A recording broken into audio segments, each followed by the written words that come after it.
Oke, ini Jason dari dunia pendidikan, kita masih membicarakan mengenai kurikulum merdeka. Sebenarnya dari tahun 2022 sudah ada percobaannya di beberapa sekolah negeri dan juga swasta. Tapi di tahun ini rencananya, tahun 2026 akan resmi berlangsung untuk seluruh sekolah di Indonesia. Seluruhnya ya, tanpa terkecuali ya. Jadi memang Kemendikbudristek ini yang punya tupoksi untuk terkait dengan kurikulum ini akan segera mengesahkan kurikulum merdeka sebagai kurikulum nasional lewat Permendikbudristek. Dan kurikulum merdeka ini setelah Permendikbudristek itu terbit, sekolah yang belum menerapkan kurikulum merdeka diberi waktu sekitar 2 tahun untuk nanti bisa menerapkannya. Dan kurikulum merdeka ini karakteristiknya seperti apa sih, Gemma?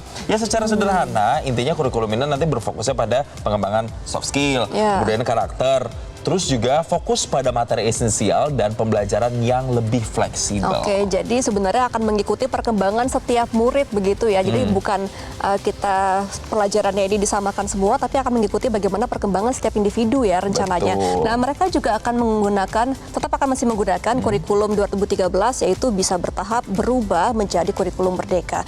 Nah, kemudian barisan pengkaji pendidikan menilai kurikulum merdeka belum layak menjadi kurikulum nasional karena harus dievaluasi secara total dan juga menyeluruh. Iya, ini diperkuat lagi nih Gemma sama pernyataan dari, saya kutip ya, saya pinjam nih pernyataannya dari Direktur Eksekutif Bajik, yaitu Dita Putih Saraswati, yang menilai bahwa tekad atau keinginan Kemendikbudristek ini untuk bisa mengesahkan kurikulum merdeka sebagai kurikulum nasional ini dinilai tergesa-gesa. Menurut Putih sebenarnya kurikulum resmi nasional apapun harus berdasarkan pada filosofi pendidikan dan juga kerangka konseptual yang jelas.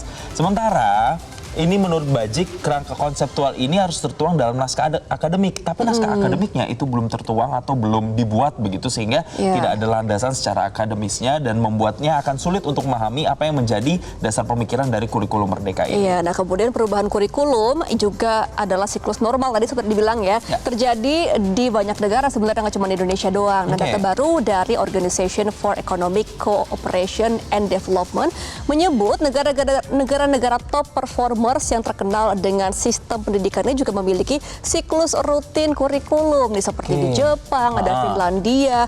Ini juga dibilang ada siklus 10 tahunan karena memang kan mereka pemerintahannya juga 10 tahunan bergantian. Nah, kalau di Singapura ini dibilangnya siklus 6 tahunan. Oke, jadi setiap negara tuh ada ya, kayak tadi kan Gemma bilang di Jepang, Finlandia itu 10 tahunan. Terus barusan tadi Singapura itu siklusnya 6 tahunan.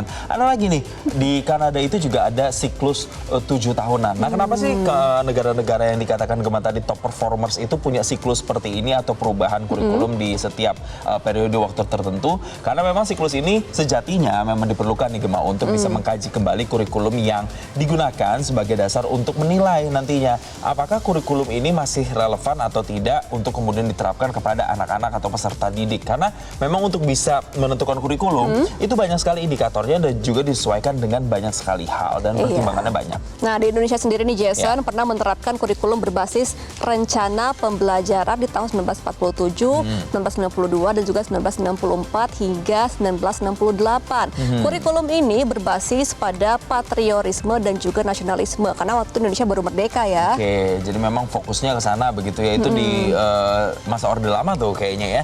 Lalu kemudian ada juga yang berikutnya, ini kurikulum pendidikan nasional, yang berikutnya itu kurikulum berbasis tujuan yang digunakan itu di tahun 75, tahun 84, 94 dan juga 97. Ini berorientasinya apa sih waktu itu? Ya waktu itu untuk mendorong pembelajaran aktif melalui metode cara belajar siswa yang lebih aktif gitu ya.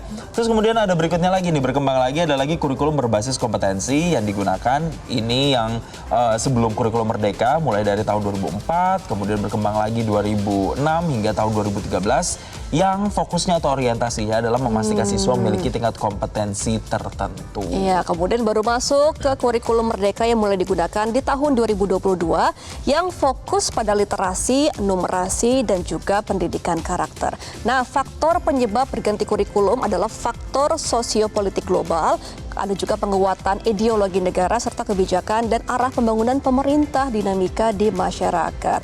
Jadi untuk tahun 2022 sampai saat ini dan rencananya sampai tahun 2026 adalah kurikulum merdeka ya Jason ya. Betul, tapi kemudian kan ini harus diseragamkan nih, karena belum semua sekolah kemudian menerapkan yang namanya kurikulum merdeka ini. Nah kalau kita lihat, ada poin menarik sebenarnya. Salah satu hal yang mempengaruhi adanya perubahan atau siklus kurikulum di Indonesia, salah satunya adalah dinamika di masyarakat. Kita tahu sekarang Gema di Indonesia ini kan kita melihat gempuran teknologi, gempuran digital, itu kan juga sudah semakin pesat. Artinya memang sistem pendidikan atau kurikulum pendidikan juga harus ikut menyesuaikan begitu ya dengan perkembangan atau dinamika yang terjadi di masyarakat. Untuk itu memang pengembangan pengetahuan atau skill yang berbasis dengan keilmuan dan teknologi tadi itu tuh benar-benar harus disejalankan gitu atau harus diselaraskan. Nah selain teknologi juga ini adalah mengenai SDM dari guru sendiri nih Jason. Karena memang untuk tahun 2024 sendiri ini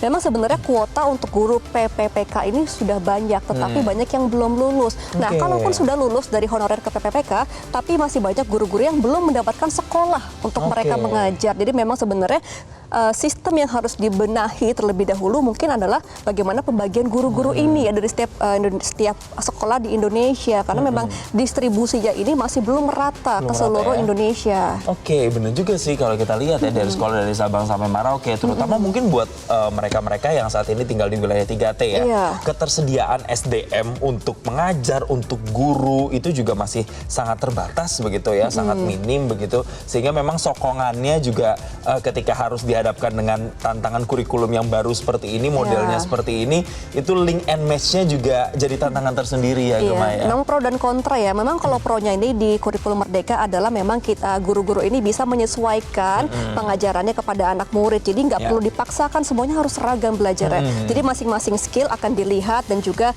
mengikuti perkembangan sang anak. Jadi lebih fleksibel pengajaran itu. Tapi memang sosialisasinya ini Jason, kalau beberapa guru mengatakan belum sampai ke semuanya. Jadi untuk lebih mematangkan memang harus sosialisasi dan juga percobaannya lebih lama mungkin ya. Iya, ini sosialisasi kenapa ya selalu menjadi sebuah tantangan tersendiri, baik apapun itu kebijakannya di Indonesia.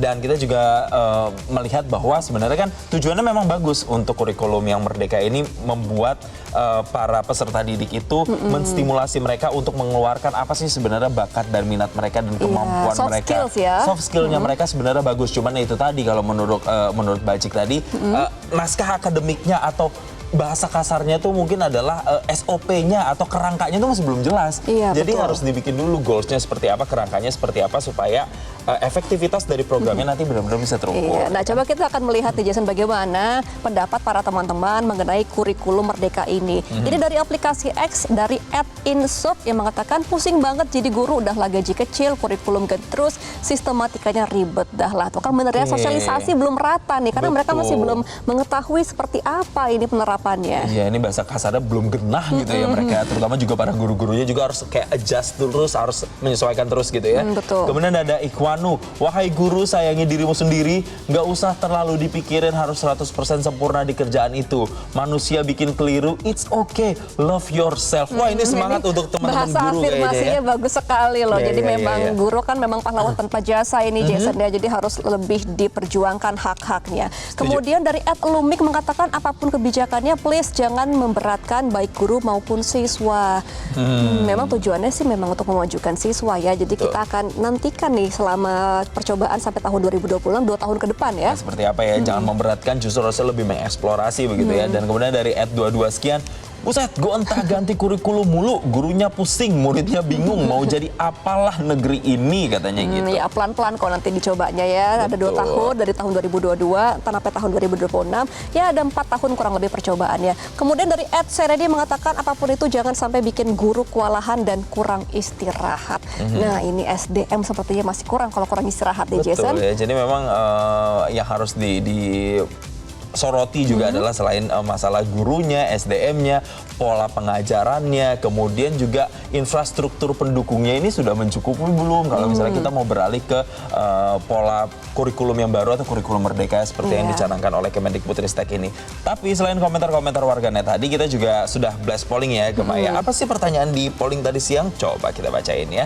Gonta-ganti kurikulum nasional, menurut Anda pilihannya nih Gema? Ada baik untuk kemajuan pendidikan nasional, ini cuma 11%. Nah, yang paling banyak adalah bikin pusing orang tua dan murid 82% ini, Jason. Oke, dan kemudian ikut aja deh 6% ya. Jadi memang masih banyak orang tua dan juga murid berdasarkan survei yang tadi kita lakukan ya, masih merasa mungkin akan membebani orang tua dan juga guru-guru. Karena memang kan sekolah tidak hanya berhenti pada saat mereka di sekolah, tapi kemudian ada tugas-tugas, ada PR, pengembangan diri, itu mereka kan juga nanti bisa belajar dari orang tua. Nah, orang tua ini juga punya tugas untuk bagaimana bisa membimbing sesuai dengan kurikulum yang diajarkan sekarang gitu Jadi ya. hanya guru, orang tua murid dan juga siswa juga harus adaptasi lebih cepat ya untuk mengikuti kurikulum Merdeka ini nih, Jason, ke depannya. Betul. Nah, Jelajahi cara baru mendapatkan informasi. Download Metro TV Extend sekarang.